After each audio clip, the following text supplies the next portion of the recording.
جو ہے بغیر گزارا نہیں ہوتا. اب اس میں دو طرح سے ہم چیزوں کو دیکھتے ہیں. ایک ایسے لوگ جن کا تو بالکل ہی فون کے بغیر گزارا نہیں ہوتا, اور دوسری کیٹیگری میں وہ لوگ آتے ہیں جن کا کچھ حد تک گزارا ہوتا ہے لیکن وہ بھی اب نارمیلٹی کی حد تک ہی فون کو استعمال کرتے ہیں. اس میں سب سے پہلے اگر بات کریں کہ ایسے لوگ جن کا بالکل ہی گزارا نہیں ہے, وہ اس حد تک موبائل کے ایڈکٹ ہو گئے ہیں کہ اب یہ صرف ذہن تک محدود نہیں رہی. موبائل ان کی ایک جسمانی ضرورت بن گئی ہے, ویسی ہی ضرورت جیسی کہ کوئی نشہ آور چیز کسی شخص کی ضرورت بن جاتی ہے اور اس کے بعد اس کو نشہ نہیں ملتا یا وہ چیز نہیں ملتی تو اس کا دل نہیں لگتا یا اس کے موڈ پرابلم ہونا شروع ہو جاتے ہیں. اس میں جو اب کیسے یہ جو موبائل ایڈکشن ہے یہ کس طرح سے ہمارے جسم کی ایک ضرورت بن گئی ہے. دیکھیں ہوتا یہ ہے کہ آج کل موبائل میں مختلف طرح کے فنکشنز ہیں, خاص طور پہ سمارٹ فون میں ہم بہت ساری چیزیں جو ہیں وہ اپنے موبائل فون سے کرتے ہیں.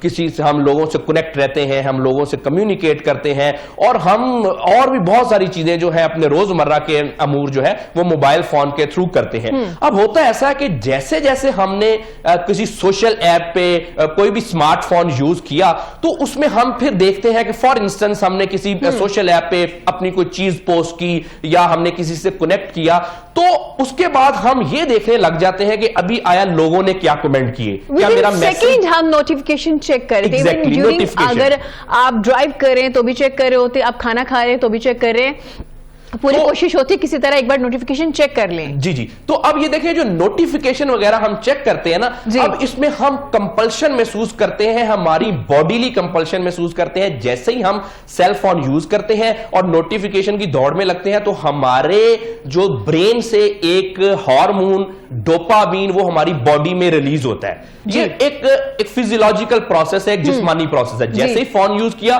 ڈوپامین ریلیز ہوا, نوٹیفیکیشن چیک کیے, ڈوپامین کا جو ہارمون ہے وہ ہمارے برین سے ہماری باڈی میں ریلیز ہوا. اب کیا ہوتا ہے کہ اگر سیل فون ہمارے پاس کچھ دیر کے لیے ہم سے دور ہو جائے یا انٹرنیٹ کنیکشن لوز ہو جائے تو اب ہمیں جو برین کو اتنی ڈوپامین ریلیز کرنے کی عادت پڑ گئی ہماری باڈی میں, وہ ڈوپامین ریلیز نہیں ہوتا. تو ہماری باڈی میں بالکل اسی طرح سے جیسے کوئی نشہ کرنے والا کسی نشہ آور چیز کے بغیر تھوڑا سا اس کو تڑپنا محسوس ہوتا ہے, بالکل اسی طرح سے ہم جو لوگ ہیں جو موبائل فون کے ایڈکٹ ہیں وہ بھی تھوڑے سے ہارمونل چینجز کی وجہ سے تڑپتے ہوئے تھوڑے سے محسوس کرتے ہیں. اور جیسے کہ آپ نے کہا کہ ڈرائیو کرتے ہوئے اور بڑے امپورٹنٹ کام کرتے ہوئے ہم جب اپنا سیل فون یوز کرتے ہیں, اب دیکھیں عام طور پہ آپ دیکھیں جو لوگ ڈرائیو کرتے ہوئے سیل فون یوز کرتے ہیں, لوگ موٹر سائیکل پہ جا رہے سیل فون یوز کرتے ہیں, وہ لوگ کوئی انسین نہیں ہے لیکن وہ اتنے ایڈکٹ ہو گئے ہیں کہ وہ اپنی زندگی کو کمپرومائز کرنے کو تیار ہے, لیکن انہوں نے موبائل فون جو ہے وہ دیکھنا ہی دیکھنا ہے. اتنا اس حد تک ان کی باڈی جو ہے وہ موبائل فون کے اوپر نہیں کر پاتے. اور آپ بائک پہ دیکھتے ہیں ڈاکٹر صاحب, بائک پہ انہوں نے فون لائک اس طرح رکھا ہوتا ہے, بائک پہ چلا رہے, آپ دیکھیں بہت بڑی وجوہات جو ایکسیڈنٹس کے وہ موبائل کا یوز بھی ہے. ہمارے ٹریفک سگنلز پہ ہمیشہ لکھا ہوتا ہے موبائل کا استعمال نہ کیجیے, لیکن اس کے باوجود ڈیورنگ ہم لوگ ان کو چکما دینے کے چکروں میں فون ادھر رکھ لیتے ہیں, ہیڈ فون یوز کرنا شروع کر دیتے ہیں, لیکن ہم فون سن رہے ہوتے ہیں اور ہم فون استعمال کر رہے ہوتے ہیں. جی بالکل ایسے ہی ہے. اور دیکھیں یہ بالکل وہی کیفیت ہے, کسی بھی ذی شعور انسان سے اگر پوچھیں کہ موبائل فون یوز کرنا کیا اتنا ہی امپورٹنٹ ہے کہ آپ کی جان سے زیادہ امپورٹنٹ ہے, کیا اگر آپ بائک پہ خاص طور پہ موبائل فون یوز کرتے ہیں تو کیا اس سے آپ کی جان کو کوئی خطرہ ہو سکتا ہے, تو یقینی طور پہ زیادہ تر لوگ یہی کہیں گے جی بالکل خطرہ ہو سکتا ہے. لیکن چونکہ آپ نے ایڈکشن کی بات کی تو اس حد تک ایڈکشن ہو چکی ہے ہمیں کہ ہم وہ سارا جو خطرہ ہے اس کو ہم نظر انداز کر دیتے ہیں اور صرف ہم نے ہر ٹائم جو ہے وہ سیل فون یوز کرنا ہے. اور یہ بات صرف یہاں تک محدود نہیں ہے, آج کل تو اس حد تک یہ ایڈکشن بڑھ گئی ہے کہ کچھ لوگوں کے تو اس کے بغیر اس حد تک گزارا نہیں ہے کہ وہ میٹنگ میں ہے تب بھی سیل فون یوز کر رہے ہیں, وہ اپنے کوئی کام سائٹ پہ کر دیں گے سیل فون کو یوز کرنے کی وجہ سے. اور تو اور میرے پاس کلینک میں ایک خاتون اپنی بیٹی کو لے کے آئی چیک اپ کے لیے, تو انہوں نے سب سے پہلے یہ گلا کیا جی کہ میری بچی کو رشتہ دیکھنے والے آئے, تو جب رشتہ دیکھنے والے آئے تو میری بیٹی سیل فون یوز کر رہی تھی جس کی وجہ سے ان کا جو ہے وہ کچھ معاملات جو ہے ان کے بگڑ گئے. تو آپ دیکھیں کہ اس حد تک جو ہے ہم لوگ اس کی ایڈکشن کا شکار ہیں. اور اس کی اگر بات کی جائے یہ بات صرف ہماری یہ تو ایک بات ہوگی صرف ہماری جسمانی حالت کی. اب اس کے بعد اگر ہم اس کی ذہنی حالت کی بات کریں یا اپنے ہم سماجی تعلقات کی بات کریں تو موبائل فون کا زیادہ استعمال آج کل سب سے بڑی وجہ ہے ہماری جسمانی, ہماری ذہنی اور ہماری سماجی صحت کو بگاڑنے میں. ہوتا اکثر اصل میں یہ ہے کہ دیکھیں, ایک تو اگر اس کے ون بائی ون اگر ہم اس کو اس ایڈکشن ڈسکس کر لیا جائے تو سب سے پہلے آپ دیکھیں کہ ایک تو زیادہ موبائل فون یوز کرنے سے ایک تو جیسے میں نے آپ کو ڈوپامین فیکٹر بتایا وہ تو ایک آپ کی پوری صحت کو ہی برباد کر کے رکھ دیتا ہے, اور ڈوپامین کی زیادتی کی وجہ سے ہمیں جو ہے ڈپریشن, انگزائٹی اور تو اور سکیزوفرینیا تک کے بھی مسائل ہو سکتے ہیں. اب اس کو اگر ون بائی ون ڈسکس کریں تو دیکھیں سب سے زیادہ سیل فون کو یوز کرنے میں فرینا تو ایک لائک بہت آگے کی سٹیج ہوتی ہے, تو کیا اس کی بھی ایک ریزن بہت سی وجوہات میں سے فون ہے؟ جی obviously جی, سکیزوفرینیا میں ایک بڑی وجہ سیل فون کا زیادہ استعمال بھی ہے کیونکہ یہ سارا ڈوپامین فیکٹر ہے. تو اگر ایک شخص بہت زیادہ سیل فون یوز کرتا ہے اور اس کے برین کے پاتھ ویز کو ڈوپامین ریلیز کرنے کی عادت پڑ گئی ہے, اور تھوڑی بہت ظاہری بات ہے ہر بندے کو آج کل لائف سٹریس بھی ہوتی ہے, اور اس کے بعد اگر تھوڑی بہت بھی کسی میں جینیٹک پری ڈسپوزیشن ہے تو یقینی طور پہ یہ ایک بہت بڑا فیکٹر ہے کسی کو سکیزوفرینیا کی حد تک بھی بیمار کرنے کا. اب یہ تو اس کا ایک ایسپیکٹ ہو گیا. ابھی سب سے پہلے اگر ہم اس کے فزیولوجیکل بات کریں تو دیکھیں سیل فون جو زیادہ استعمال کرنے سے سب سے پہلے تو جو آئیز کے زیادہ پرابلم ہو رہے ہیں اس میں بہت بڑی وجہ سیل فون کا یوز ہے. اس کے بعد ہمارے جو نیک کے پرابلم ہے, ہماری مسل سٹرینز ہے, مسل ٹینشن ہے, اس میں بھی جو ہے سیل فون کا بہت بڑا رول ہے. اچھا, اس کے علاوہ جو عام طور پہ ہمیں جو بخار, کھانسی, زکام ہوتا ہے اس میں بھی سیل فون ایک شاید سب سے بڑی وجوہات میں ایک وجہ ہے. ہوتا یہ ہے کہ زیادہ تر ہم سیل فون کو اپنے ہاتھ میں رکھتے ہیں, کوئی اور ایسی چیز نہیں ہے. ہم واچ کو اپنی زیادہ ہاتھ نہیں لگاتے, ہم اپنی گلاسز کو نہیں لگاتے, ہم اپنے کپڑوں کو اتنا ہاتھ نہیں لگاتے جتنا ہم سیل فون کو ہاتھ لگاتے ہیں. تو یہ تو ریسرچ میں دیکھا گیا کہ اس پہ جب ریسرچ کی گئی تو یہ ریزلٹ نکلا کہ سیل فون جو ہے اس کے اوپر ہماری ساری جو یوزیبل چیزیں ہیں ان میں سب سے زیادہ جو جرمز ہوتے ہیں وہ سیل فون کے اوپر لگے ہوتے ہیں, کیونکہ ہم اتنا اس کو ہاتھ میں کیری کرتے ہیں اور ہر وقت کیری کرتے ہیں, ہم مختلف حالات میں سیل فون کو کیری کر رہے ہوتے ہیں. تو اب یہ جو پھر وہ جو جرمز ہیں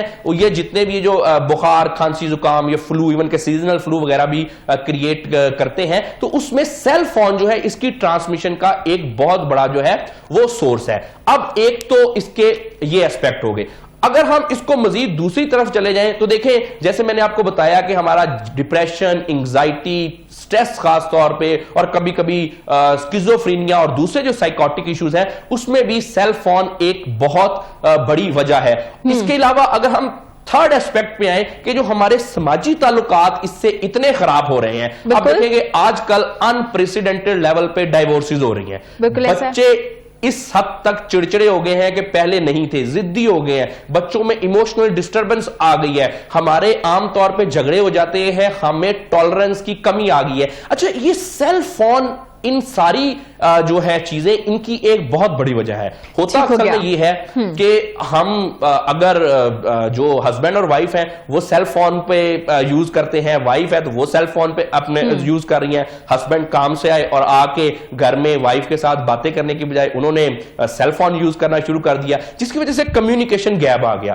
اب کمیونیکیشن گیپ کی وجہ سے آبویسلی جھگڑے وغیرہ بڑھ جاتے ہیں. اس کے بعد پھر اس کو اگر ہم مزید بچوں کی طرف اس کا دیکھیں, اس کا جو ایفیکٹ ہوتا ہے تو عام طور پہ آج کل بچوں کا سکرین ٹائم بہت زیادہ ہے. پیرنٹس جو ہے کیونکہ ان کو خود وہ موبائل یوز کرتے ہیں جس کی وجہ سے انہوں نے بچوں کو بھی فون پہ لگایا ہوا ہے. بالکل, آئی ایگری ڈاکٹر علی. مطلب بہت سارے مسائل کو جب اکٹھا کیا جائے تو ان دا اینڈ آ کے جو ہمارے پاس نتیجہ نکلتا ہے وہ ہے موبائل فون کا استعمال ضرورت سے زیادہ کرنا, اور کسی بھی وقت فون کو پکڑے رہنا. اس کی وجہ سے کیا ہوتا ہے کہ ایک تو آپ کو بیماریاں بھی لگ رہی ہوتی ہیں, آف کورس آپ کا برین جو ہے کام کرنا ختم کر دیتا ہے, آپ کے رشتے جو ہے وہ ڈسٹرب ہوتے ہیں, خراب ہوتے ہیں, آپ کے پیرنٹس کے ساتھ آپ کا ریلیشن شپ جو ہے وہ اسٹرانگ نہیں رہتا, گیپ آ جاتا ہے, بچوں کے ساتھ پیرنٹس کا آ جاتا ہے, ہسبینڈ وائف کا آ جاتا ہے, دوستوں کا بھی آ جاتا ہے, اور ہمیں سب سے بڑی بات ہے کہ برداشت ختم ہو جاتی ہے. آپ نے نوٹ کیا, اور چھوٹی سی بات ہو, سب سے پہلے ہم بلاک کرتے ہیں. ہم بلاک کرنے کے بعد ہمیں تھوڑا سا جب وہ غصہ تھوڑا کم ہوتا ہے پھر ہماری کوشش ہوتی ہے کہ نمبر بھی ڈیلیٹ کرتے ہیں. مطلب ہمیں عدم برداشت جو ہے وہ ختم ہونا شروع ہو گئے. یقیناً فون کے استعمال کے بہت سے مسائل ہیں. میں یہاں پہ کریکشن کرتی جاؤں کیونکہ فون کا کوئی مسئلہ نہیں ہے, فون صرف ہمیں آسانی کے لیے بنایا گیا, ہم نے اس کا استعمال ٹھیک سے نہیں کیا. ڈاکٹر علی, تھوڑا آٹزم کے حوالے سے بھی بات کر لیتے ہیں. آٹزم ہے کیا, یہ کس طرح کی بیماری ہے, اور اس کے سمٹمز کیسے ہوتے ہیں؟ کیونکہ شو سٹارٹ ہونے سے پہلے بھی میں آپ سے ڈسکس کر رہی تھی کہ یورپ میں اس کے کیسز بہت زیادہ ہوتے ہیں. آپ نے بڑا اچھا جواب دیا کہ وہاں پہ رجسٹرڈ ہو جاتے ہیں, یہاں پہ رجسٹرڈ نہیں ہوتے, صرف یہ فرق ہے. تو آٹزم بیسیکلی ہے کیا؟ جی, آٹزم جو ہے یہ ایک بچوں کی ایک ڈیولپمنٹل ڈسیبلٹی ہے کہ جب یہ بچوں میں پائی جاتی ہے, یہ بچوں کی بیماری ہے. اس میں ہوتا یہ ہے کہ بچے جس طرح سے ان کی جو بچے جب گرو کرتے ہیں تو بچے صرف جسمانی طور پہ ہی گرو نہیں کرتے, بچے ساتھ ذہنی طور پہ بھی گرو کرتے ہیں. اس ذہنی گروتھ میں جو ہے وہ کوگنیٹو گروتھ آ جاتی ہے, اس کے بعد پھر ایموشنل بچوں میں اسٹیبلٹی بھی گروتھ کے ساتھ ساتھ آتی ہے. تو جو آٹسٹک بچے ہوتے ہیں ان کی جو مینٹل گروتھ ہوتی ہے وہ کمپرومائزڈ ہوتی ہے. وہ جو اپنی ان کی یہ ایک ڈیولپمنٹل ڈیزیز ہے جو کہ بچوں کو ارلی سٹیج سے ہی اس کے جو سائنز ہیں وہ ان میں نمودار ہونا شروع ہو جاتے ہیں. ابھی جیسے ابھی ہم بات کر رہے تھے کہ یورپ میں یہ زیادہ ہے یا کم ہے, اچھا یہاں پہ بھی اس کی اتنی ہی ریشو ہے جتنی یہ ساری دنیا میں ہے. یہاں پہ پرابلم یہ ہے کہ یہ رپورٹ نہیں ہوتی, پیرنٹس کو پتا نہیں ہے کہ اس کی سائنس کیا ہے اور یہ مسئلہ ہے کیا. اچھا, اس میں ایک بات میں آپ کو یہاں پہ بتاتا چلوں کہ زیادہ تر جو ہم نے دیکھے ہیں اس میں اسپیشل ایجوکیشن جن بچوں کو دی جاتی ہے ان میں جو سب سے بڑا چنک ہے یہ آٹسٹک بچوں کا ہی ہے. عام طور پہ یہ جو جتنے دوسرے قسم کے نفسیاتی امراض ہیں جس میں کہ انگزائٹی, ڈپریشن یہ وغیرہ ہے, یہ تو ایک علیحدہ کیٹیگری ہے. آٹزم اس کیٹیگری میں آتی ہے جو کہ ہمارے کوگنیٹو ڈس آرڈرز ہیں. اب اس کی جو آپ نے پوچھا کہ اس کی سمٹمز کیا ہیں, تو دیکھیں جو آٹسٹک بچے ہوتے ہیں وہ عام طور پہ شروع سے ہی نارمل بچوں سے ان کا جو بیہیویئر ہے وہ بالکل مختلف ہوتا ہے. جیسے کہ ان میں جو لینگویج ہے وہ ذرا دیر سے کوئی بچہ بولنا سٹارٹ کرتا ہے تو وہ آٹزم کی ایک بڑی جو ہے. کیا اگر اسپیچ تھیراپی دی جائے تو یہ ریکور کر جاتے ہیں؟ ہاں جی, obviously اس میں اسپیچ تھیراپی کر کے اور ان کا دوسرا ان کو کچھ سکل سکھا کے ہم اس کا کافی حد تک ان کا علاج کر سکتے ہیں. لیکن یہ صرف ایک سمٹم ہے کہ ان میں جو ڈیلیڈ لینگویج لرننگ ہے وہ ہوتی ہے. اس کے علاوہ بہت زیادہ ضدی ہوتے ہیں, ایموشنل ڈسٹربنس ہوتی ہے وہ بچوں میں. وہ سوشل سائنس جو ہیں جو کہ عام طور پہ 2-3 سال کا بچہ جو نارمل ہے کہ اگر آپ نے اسمائل کیا تو بچہ بھی اسمائل کرتا ہے, جو ایک تھوڑی سی بچوں میں سوشل کمیونیکیشن ہوتی ہے, وہ آٹسٹک بچے جو ہیں ان کی سوشل کمیونیکیشن کمپرومائز ہوتی ہے. وہ پیرنٹس کی بات نہیں سمجھ سکتے, زیادہ تر تنہا بچے ہوتے ہیں,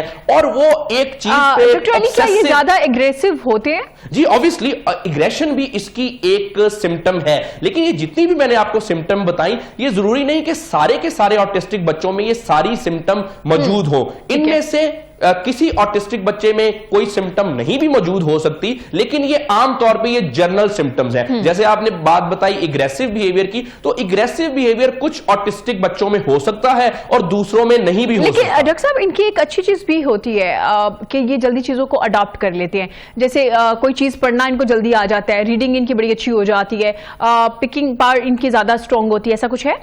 جی دیکھیں, آٹسٹک بچے جو ہیں ان میں obviously کچھ ایسی خصوصیت تو ہوتی ہے جو کہ نارمل بچوں سے زیادہ ہوتی ہے. اگر آپ دیکھیں اتنی ساری ہم نے سمٹم بتائیں, اگر ان کی یہ ساری چیزیں کمپرومائزڈ ہیں تو کسی نہ کسی معاملے میں وہ بچے جو ہیں وہ نارمل بچوں سے آگے بھی ہوتے ہیں. مثلا کہ ان کی جو تھنکنگ ہے وہ بڑی شارپ ہو سکتی ہے. کوئی بچہ جو ہے اس کی میں بھی وہ میتھمیٹکس میں بڑا اچھا ہو سکتا ہے, اس کے بعد کوئی بچہ اس کی کوئی جو ہے پینٹنگ بہت اچھی ہو سکتی ہے. تو کوئی نہ کوئی کوالٹیز ضرور آٹسٹک بچوں میں ایسی ہوتی ہے. یہ پرسن ٹو پرسن ویری کرتی ہے کہ جیسے سمٹمز جو ہیں کچھ جنرل سمٹمز ہیں اور پھر پرسن ٹو پرسن ویری کرتی ہیں کہ کس بچے میں کون سی ہوگی. اسی طرح سے کہ یہ جو ایسی کوئی کوالٹی جو کہ دوسرے بچوں سے نمایاں ہو, یہ بھی چائلڈ ٹو چائلڈ ویری کرے گی کہ کون سی ان کی نمایاں خصوصیت ہو سکتی ہے. ٹھیک ہو گیا, یہ ان کے سمٹمز ہیں. بہت شکریہ علی صاحب آپ کا. ڈاکٹر علی نے بڑے اچھے طریقے سے ایکسپلین. سے مزید بھی ہم نیکسٹ ایک پروگرام میں اس پہ بات کریں گے کہ ان کو ٹریٹ کیسے کیا جائے گا, ان کے گھر میں ان کا بیہیویئر جو ہے وہ دوسرے بچوں کے ساتھ کیسے ہو سکتا ہے, دوسرے بہن بھائیوں کے ساتھ کیسے ہو سکتا ہے, پیرنٹس ان کو کیسے ڈیل کر سکتے ہیں, اسکولز میں ان کو کیسے ڈیل کیا جا سکتا ہے. اس حوالے سے بھی ایک نیکسٹ پروگرام میں یقیناً آٹزم کے حوالے سے ہم بات کریں گے. ناظرین, وقت چھوٹی سی بریک کا, بریک کے بعد حاضر ہوں گے. دیکھتے رہے گا پاکستان کے ساتھ.